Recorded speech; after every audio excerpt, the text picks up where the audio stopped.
The reality of owning a Buell XB12R. Welcome back to the channel. Today we're going to go into something that I wanted to make for a little while now. In the past I've given you things to know before buying a Buell XB12R, but today I want to go a little bit more into the reality of ownership, how the bikes are, how they handle, and kind of what to expect while actually owning the bike. We've talked about all the issues with the bike I've had in the past. I've gone through and fixed some of the issues on camera as well. I made a handful of videos on the Buell. It's my first ever motorcycle I learned to ride on. It's a weird bike. Being in Wisconsin, it's a little bit more common, but I'm sure outside of the state, it's very unpopular to own a Buell. The Buell XB12R was made in the mid-2000s to the late 2000s with a final production in 2009. Buell as a company got canned in 2009. Buell was a subsidiary of Harley-Davidson, but the Buell factory was not in Milwaukee. The bikes were not being built in Milwaukee. The motors themselves were slightly derived from Harley, but they were also built all in East Troy.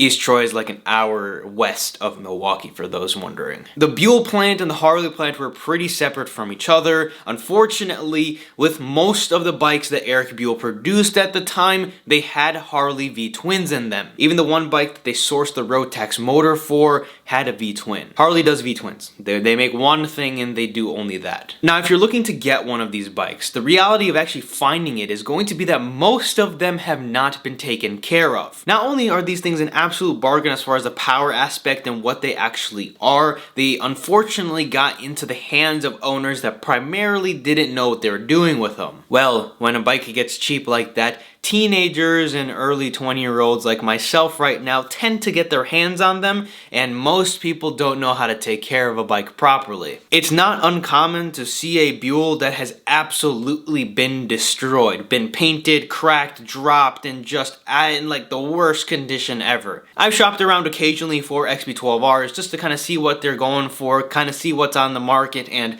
most of the bikes either have a ton of miles, which isn't the worst thing in the world, or they're just awful. Finding any Buell from this era in decent condition without overpaying like crazy is a pretty hard thing to do. I've been looking for 1125Rs, and 1125Rs, well, they're just not worth what people are asking for them, or they're absolutely destroyed. The XB12R is much more simple than that bike is. It's going to be a little bit slower, it's more torque derived, it's a fantastic motorcycle. Hands down, the Buell is just a phenomenal motorcycle, but did you guys know over 40% of you who are watching this video, coming back to my videos, are not subscribed? Go down, subscribe, helps the channel out more than you can even imagine. If you can find yourself a nice example, the thing to expect while actually owning the bike is if you keep it running, it's going to treat you well. That pretty much goes for any machine, but these are a little bit more temperamental. I like to call them like boutique super bikes in a way, because Buell was a small manufacturer even though it was a subsidiary of like the biggest one in America. Buell had its own separate little pocket, and it never unfortunately got to blossom into what it could have been. Even the newer Buells are no longer associated with Eric Buell, the original person who did Buell. So a lot has changed in the ownership since then, and it's a very different company. That's not to say that the bikes aren't good. I have never experienced them. But with the XB12R, if you keep it running every year, it should treat you pretty good. If you let it sit for a season or 2 seasons, it's going to foul plugs and stuff. And I'm speaking from personal experience with the XB12R. My dad, when he bought the bike brand new, had rode it for a little bit, and then it just didn't put too many miles on it after a couple of years. It kind of sat in a corner with other life events going on around that time. Went to fire it maybe a year or so later, and unfortunately it fouled one of the plugs. It was misfiring and it just wasn't running correct. This happened a couple of times. It happened about 5 years later as well. Now I've been putting some pretty active miles on the bike and actually putting it through its paces, and haven't had a real issue since. But when they sit, they like to be temperamental, even more so than any other manufacturer I've experienced. I've let some of my Hondas sit for a couple of years. I go to kick them over, they kick over fine, they turn over, they run, they're great. But when it comes to the Buell, if I was to do the same thing, I'd probably have to go hunting and figure out some other things going on with it.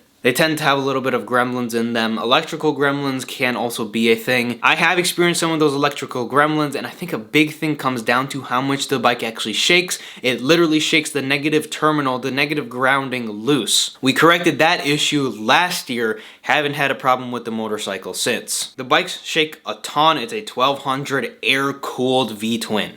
The thing, when it sits, it's going to just shake apart. A lot of people have experienced this. That's a reality of living with this machine. But when you get the bike going, it's an absolute awesome experience. It's a muscly super bike. It's nothing like I've quite experienced. Even my RC51 with a liter V-twin is a very different machine from the Buell. It has this torquey mid-range, and it's a whole lot of fun. The bikes are, from my personal experience, a little bit harder to put into corners than some of the lighter machines out there. If you're doing some low speed stuff with the bike wants to sit upright. It wants you to turn it rather than lean it at slower speeds. Most of that boils down to how meaty the rear tire is and the suspension tuning. The bike doesn't have a lot of rake to it. It's a very straight, stand-up type of bike. Once you get it 30-35 miles per hour, the bike definitely mellows out and it becomes this smooth, torquey, and just fun bike to ride. It's a very different experience, and when you can start getting used to it, it's a pretty rewarding bike as well. Even after all of the bikes I've rode, I still love to get on the Buell. It is really just a phenomenal bike that I believe people are just sleeping on. The more time goes past, these things are getting closer and closer to 20 years old. These bikes are almost ready for antique status or collector status as far as the DMV is concerned. These bikes don't look like that. I can't believe that bike is already about to be 20 years old. Makes me feel a little bit old, if I'm being honest. The bike we have is the final year of production, so I'm sure some of the earlier bikes are starting to already get plated as collectors. And even after all of those years, it still is an absolute phenomenal machine. For the price you can get them for, I really don't think there's beating the XB12R, or really any Buell. Depends what you're looking for, but most of the offerings are pretty good. Other than the Blast.